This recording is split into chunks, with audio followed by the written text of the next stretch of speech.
Hey, Jason here.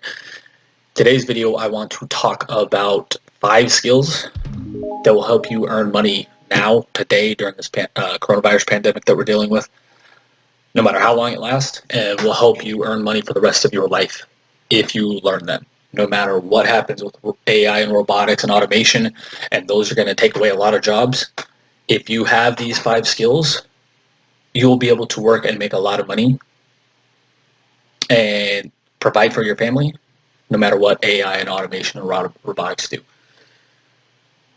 Before I get to that, though, I let you know you can get this video as a podcast anywhere in the world for free on all major podcasting platforms: iTunes, Stitcher, SoundCloud, Anchor, Spotify, and more. You can get your value investing and education anywhere in the world for free on the I Love Value Investing podcast anywhere in the world for free. Okay, so before I kind of get into these skills, I want to tell you why they're important by illustrating them, by telling you my story, a little bit of my story before we get to the actual skills. So when I first started learning value investing, I had no skills whatsoever. I literally, because of my severe dizziness issues at that time, were so bad that I literally could only read or learn for 30 minutes a day, or I would feel like I'm going to throw up, sometimes would throw up, would feel like I'm going to fall down, would be so dizzy I literally would be worried if I was going to fall if I walked. So I would have to go lay on the bed for the rest of the day after that 30-minute time period.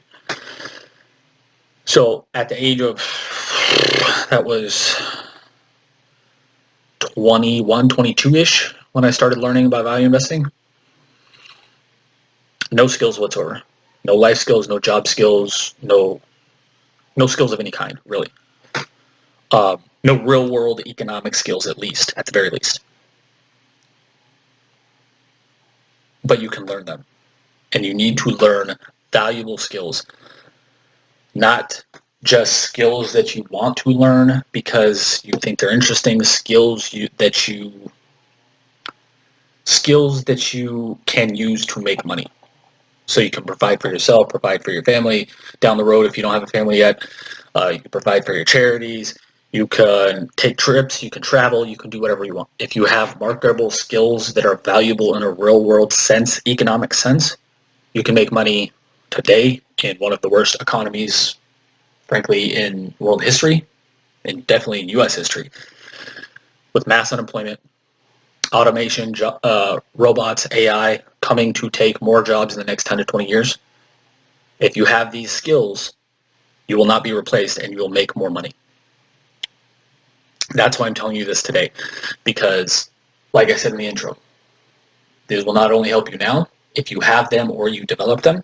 And again, I didn't have any of these skills when I first started. None. Not even close. If you go back and look at some of my old blog posts, you can tell by the writing, and writing is one of these skills I'm going to tell you about, how awful and how, frankly, I knew nothing about writing and how awful it was. I had none of these skills. They can be developed. I'm nothing special. I say this all the time to my students, to anybody who asks. I'm nothing special. If I can do this, you guys can too. So along with value investing, which I talked about last Friday, using the skill of value investing, which includes things like business analysis, valuation, reading financial statements, stuff like that. These 5, that's very specific to finance. These are more general that will help you pretty much the rest of your life. Again, no matter what. So let's get into the list. And I said 5 at the beginning. It's actually 6. So I apologize for that. So let's get to the list. Again, number 1, the one that has helped me the most is writing. Even when I didn't know how to write well, and I didn't even know that there was a way to write well.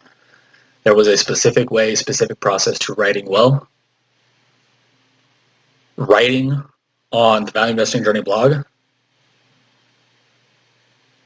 even though it was in huge block paragraphs, hugely complex, somebody saw my stuff and they liked my analysis, my investment skills enough that they hired me and they trained me to write like a professional, to write like a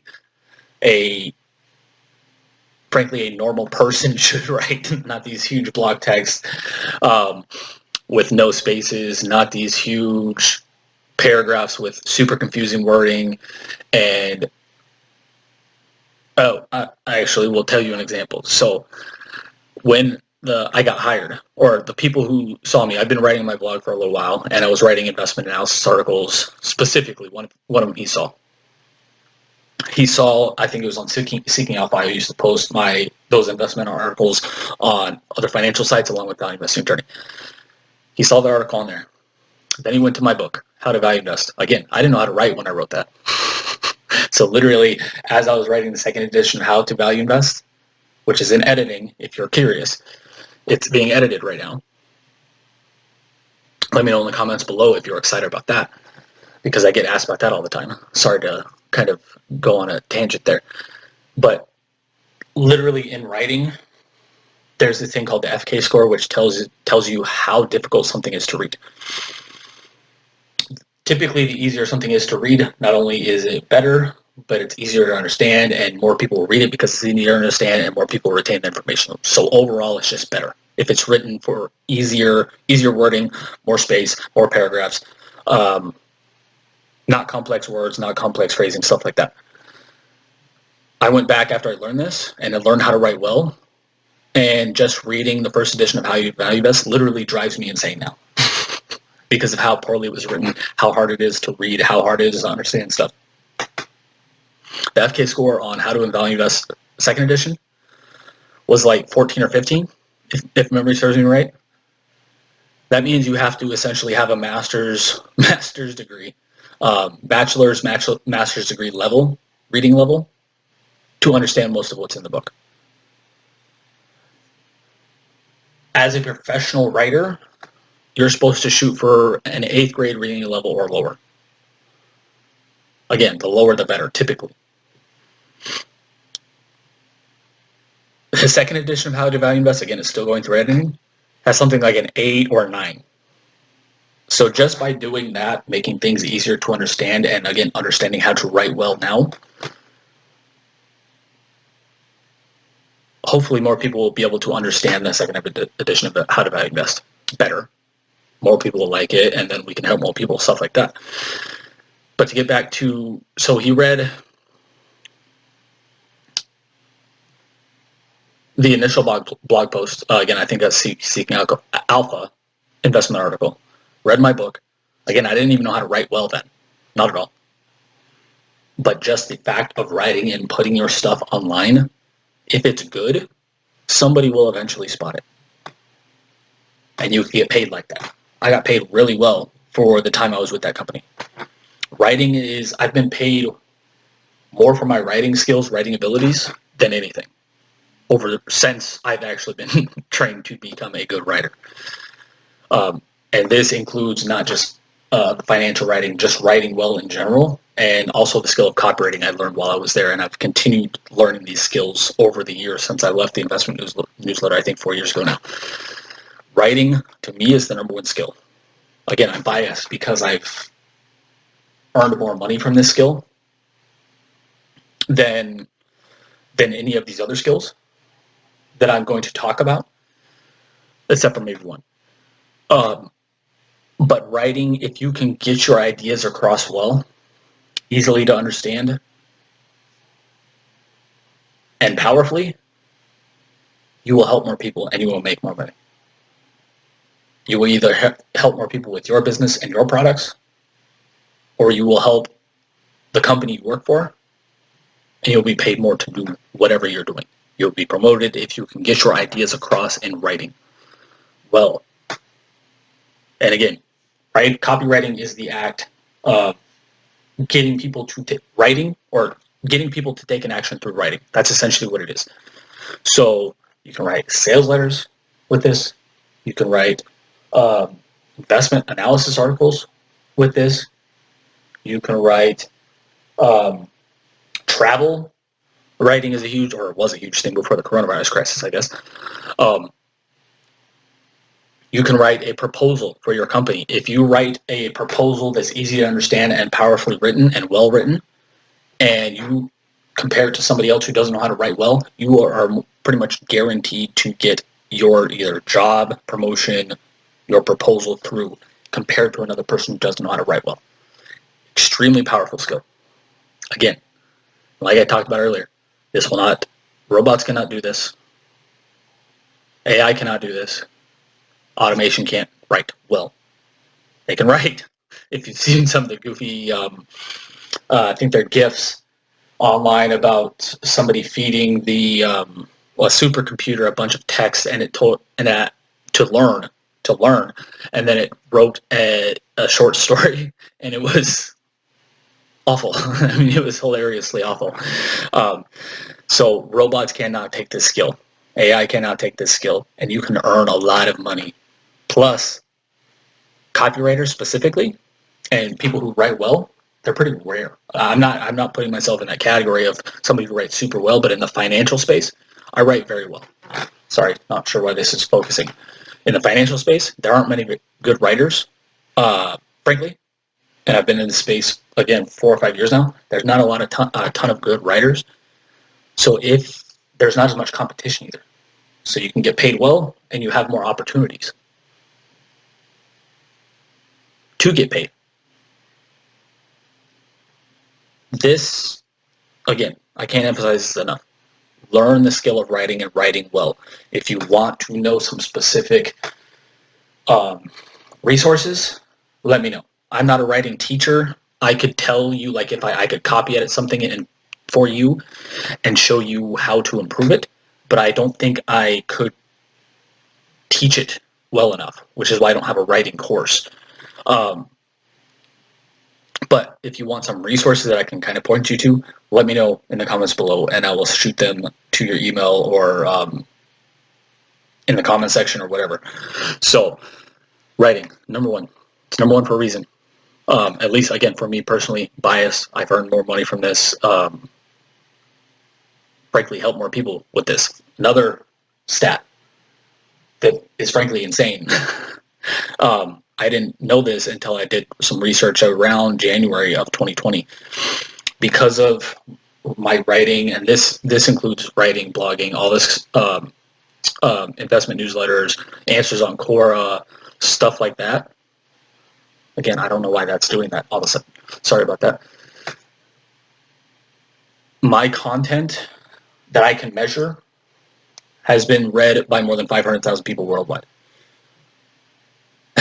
That is the power of writing. Again, I didn't have this skill. I hated writing. In high school, I almost failed my senior year of high school because I almost got a failing grade on a research project. I think I got a D+ on it, and I was just pretty much a straight A and B student. One of my teachers said, "You were so bad at writing, or this report is so bad, I hope you never want to become a writer." That's how bad it was, and it was. That was the truth. So this is a skill you can learn, and you can use it to reach more people. And that's just what I can measure personally. That doesn't account for the various newsletters I've written for over the years. I don't know even what the reach is from that. I don't see those stats.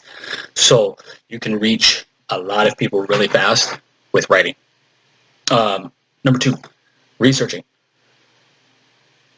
This goes with writing quite a bit, frankly. So I'm not going to spend a ton of time on this, but if you write well, and typically, again, if you're in the financial space, this depends on what kind of space you're in. But if you're in the finance space, you need to source literally everything you research, so it can be proved out. Again, I was an okay researcher because I had to be to pretty much teach myself how to become a value investor, but that took years for me to figure out.